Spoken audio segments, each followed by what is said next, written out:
How do I look so fucking short still? Jesus tits. I think you sit back further than me too as part of it. Trying to will myself to grow.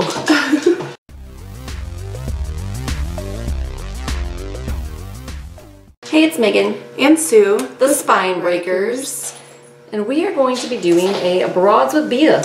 So we've got some beers, just the same one that we were drinking in our previous video. So yeah, so it is the pub ale from Grinders High Noon Brewery in Kansas City, Casey Mo.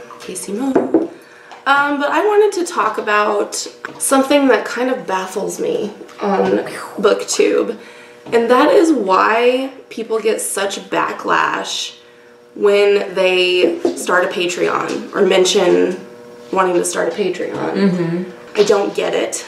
Yeah. So I thought maybe we could talk about it and explore some perhaps reasons why it's such a big a BFD. Yeah, and I've noticed this like since we started our channel, really. Like anytime someone, you know, mentions starting a Patreon, their video gets tons of dislikes and like people get upset, and I just don't get it. And recently Olive from a Book Olive talked about it in one of her videos because she's starting a Patreon for her channel, and she mentioned the fact that people get bent out of shape. Really bent out of shape when people start a Patreon. So I just thought let's discuss the Patreon thing. Yeah, because Patreon, in case you guys don't know, it's a platform where basically you can donate a certain amount of money per month, or I don't know if it's per week or per month, I'm not sure.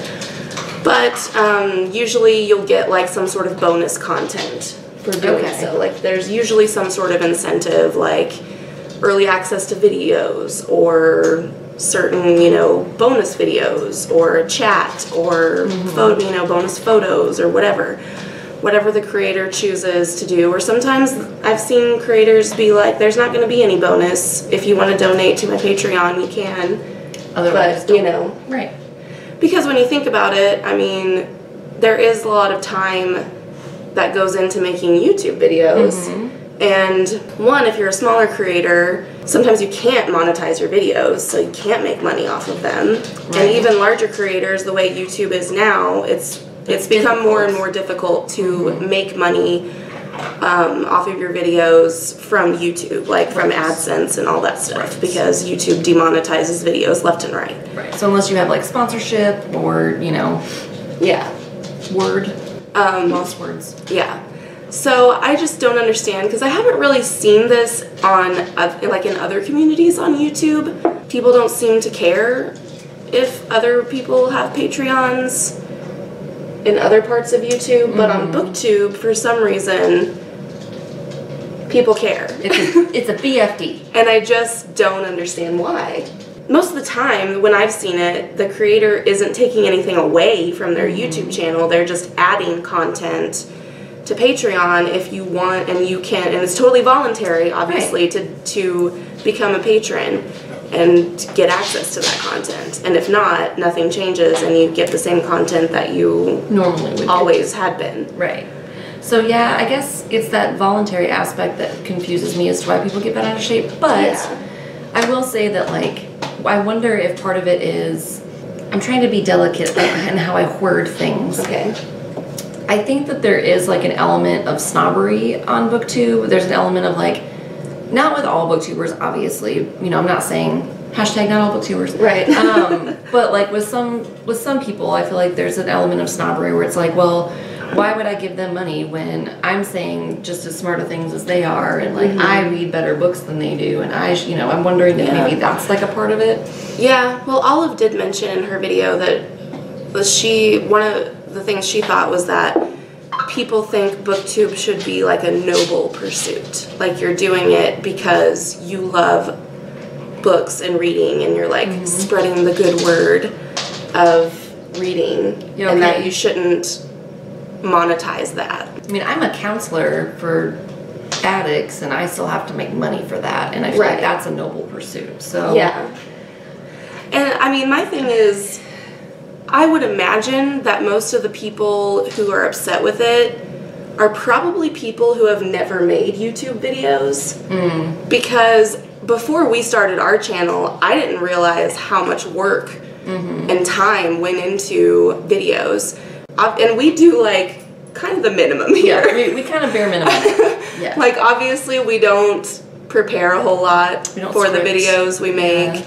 And our editing is like very minimal. We just basically cut out the parts where we sound ridiculous. Right. And then maybe I'll add photos in sometimes of book covers or whatever. But I don't do anything super fancy. But it's still, it's time consuming. Very time consuming. You know, because it's like, not only does it take, you know, probably 30 minutes or more for us to film a video, but then editing and going through all that footage and cutting it down takes at least twice as long.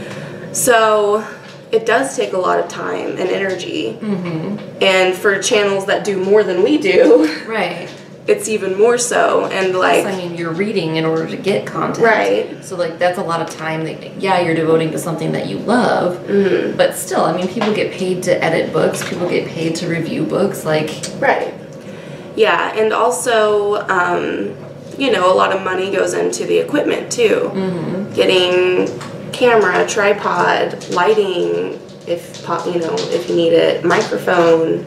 And again, we've kind of done the bare minimum. Like, as you can tell, we don't use any kind of fancy lighting. And we don't have any kind of external mic, and like some people pay for editing programs and stuff like that. So it's like, there's a lot of money and time and labor that goes into it. And it's like, even if it's just a hobby for you.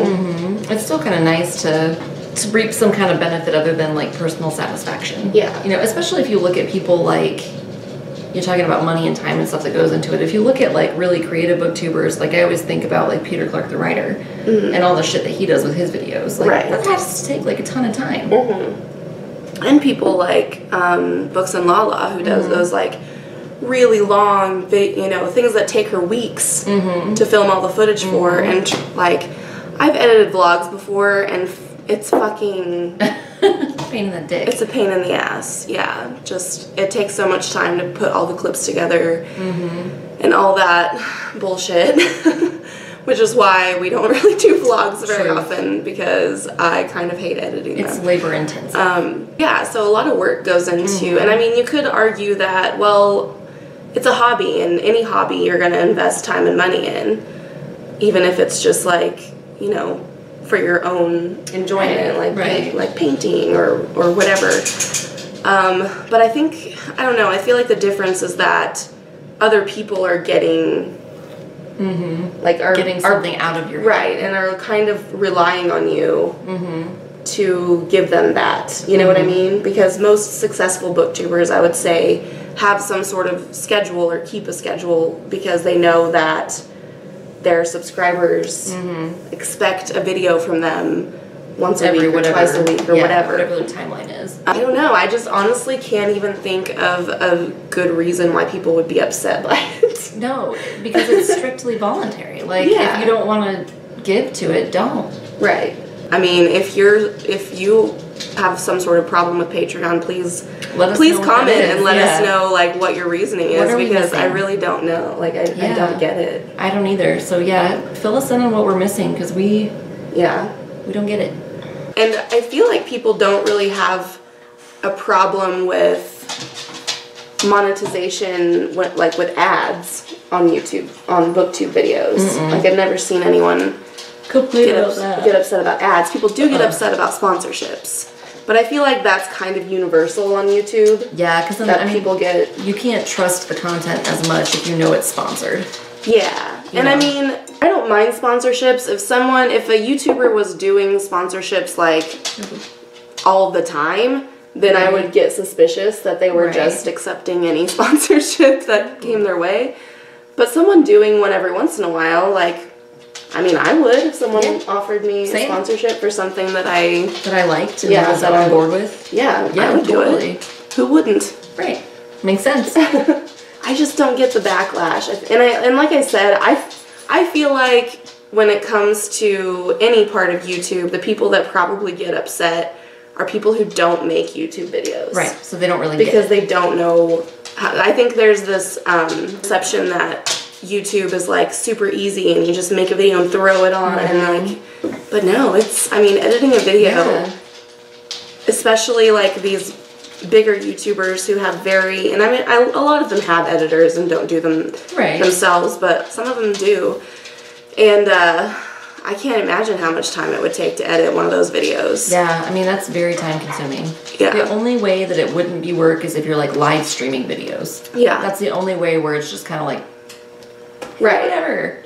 And what's ironic is that I've heard, I've never watched Twitch or been on Twitch, but I've heard that a lot of people are switching to Twitch because they make it much easier to make money off of your videos on Twitch, but it is like a live streaming thing, so it's a lot less labor intensive probably too. Yeah. But it makes it a lot easier for your subscribers to support you if they want to. Right, makes sense. Yeah.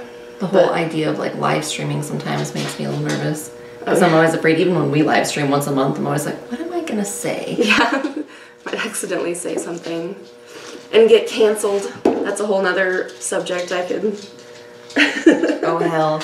Cancel. I could go on and on about this whole cancel culture. But that's for a different video. See, señorita. So yeah, let us know your thoughts on monetization in general of videos. What are your thoughts on it? I'm curious. Let us know. Yeah. So that's it. We'll see you next time. Yep. Bye.